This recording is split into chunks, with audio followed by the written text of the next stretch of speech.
राधे दोस्तों, मेरे channel are के भक्ति में आज आपका फिर से स्वागत है। आज हम आपको गुरुवार के व्रत की कथा सुनाएंगे, जिसको करने से क्या क्या लाभ मिलता है। देवगुरु बृहस्पति को बुद्धि और शिक्षा का कारक माना जाता है। गुरुवार को बृहस्पति देव की पूजा करने से धन, विद्या, मान सम्मान, प्रतिष्ठा और कई अन्य मनोवांछित फल की प्राप्ति होती है।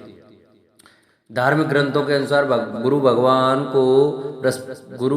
को भगवान बृहस्पति की पूजा का विधान है। गुरुवार के दिन व्रत और कथा सुनने से घर परिवार में सुख समृद्धि बनी रहती है। आइए जानते हैं गुरुवार व्रत कथा के बारे में।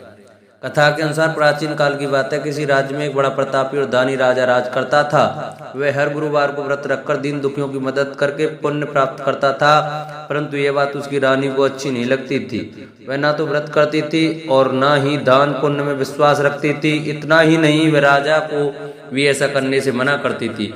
एक समय की बात है, राजा शिकार खेलने के लिए बन गए। घर पर रानी और दासी थी। उसी समय गुरु बृहस्पति देव साधु का रूप धारण कर राजा के दरवाजे पर भिक्षा मांगने आए।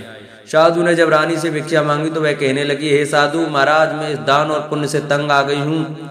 आप कोई ऐसा उपाय बताइए जिससे कि सारा धन नष्ट हो जाए और मैं आराम से रह सकूं। इतना कहकर बृहस्पति देव ने कहा, हे देवी, तुम बड़ी विचित्र हो। संतान और धन से कोई दुखी होता है। अगर अधिक धन है तो इसे शुभ कार्यों में लगाओ, कुंवारी कन्याओं का विवाह कराओ, विद्यालय और बाग बगीचे का निर्माण कराओ, जिससे तुम्हारे दोनों लोग सुधरे। परंतु साधु की इन बातों से रानी को खुशी नहीं हुई। उसने कहा कि मुझे ऐसे धन की आवश्यकता नहीं जिसे मैं दान दूं और जिसे संभालने में मेरा सारा समय नष्ट हो जाए। तब साधु ने कहा, अगर तुम्हारी ऐसी इच्छा है तो मैं तुम्हें बताता हूँ, तुम वैसा ही करना। गुरुवार के दिन तुम घर को गोबर से लीपना, अपने बालों को पीली मिट्टी से धोना, राजा से हजामत बनाने को कहना, भोजन में मांस मदिरा का प्रयोग करना, कपड़े धोबी के यहाँ धुलने देना। इस प्रकार 7 बृहस्पतिवार करने से तुम्हारा समस्त धन नष्ट हो जाएगा। इतना कहकर साधु के रूप में बृहस्पति देव अंतर्ध्यान हो गए। साधु के अनुसार कई बातों को पूरा करते हुए रानी को केवल 3 बृहस्पतिवार ही बीते थे कि उसकी समस्त धन संपत्ति नष्ट हो गई। भोजन के लिए राजा का परिवार तरसने लगा। तब एक दिन राजा ने रानी से बोला कि हे रानी, तुम यहीं रहो, मैं दूसरे देश को जाता हूँ, क्योंकि यहाँ पर सभी लोग मुझे जानते हैं, इसलिए मैं कोई छोटा कार्य नहीं कर सकता। ऐसा कहकर राजा दूसरे देश को चला गया। वहां पर जंगल में लकड़ी काट कर लाता और शहर में बेचता। इस तरह वह अपना जीवन व्यतीत करने लगा। इधर राजा के प्रदेश जाते ही रानी और दासी दुखी रहने लगी। एक बार जब रानी और दासी को 7 दिन बिना भोजन के रहना पड़ा तो रानी ने अपनी दासी से कहा, हे दासी, पास के ही नगर में मेरी बहन रहती है, वह बड़ी धनवान है, तू उसके पास जा और कुछ ले आ, ताकि थोड़ी बहुत गुजर बसर हो जाए।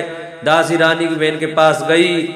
उस दिन गुरुवार था और रानी की बहन उस समय बृहस्पति व्रत की कथा सुन रही थी। दासी ने रानी की बहन को अपनी रानी का संदेश दिया, लेकिन रानी की बड़ी बहन ने कोई उत्तर नहीं दिया।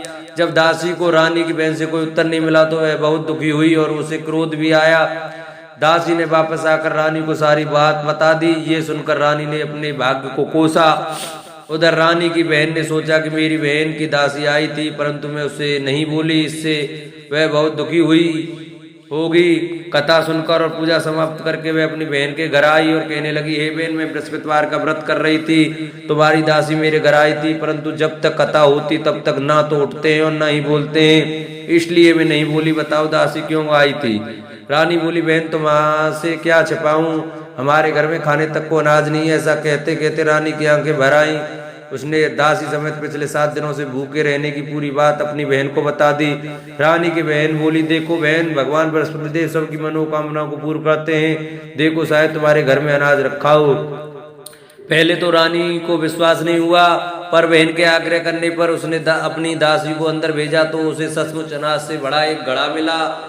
यह देखकर दासी को बड़ी हैरानी हुई। दासी रानी से कहने लगी, हे रानी, जब तुम हमको भोजन नहीं मिलता तो हम व्रत तो करते हैं, इसलिए क्यों ना इनसे व्रत और कथा की विधि पूछ ली जाए ताकि हम भी व्रत कर सके। तब रानी की बहन ने बृहस्पतिवार व्रत के बारे में पूछा।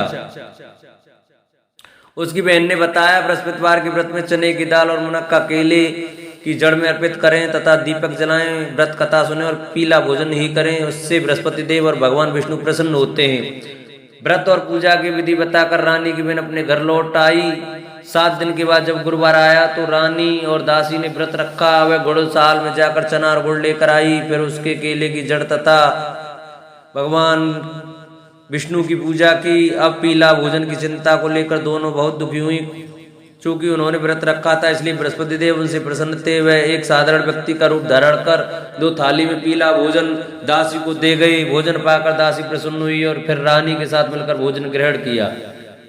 उसके बाद वह सभी गुरुवार को व्रत और पूजा करने लगी। बृहस्पति देव की कृपा से उनके पास फिर से धन संपत्ति आ गई, परंतु रानी फिर से पहले की तरह आलस्य करने लगी। तब दासी बोली, देखो रानी, तुम पहले भी इस प्रकार आलस्य करती थी, तुम्हें धन रखने में कष्ट होता था, इस कारण सभी धन नष्ट हो गया।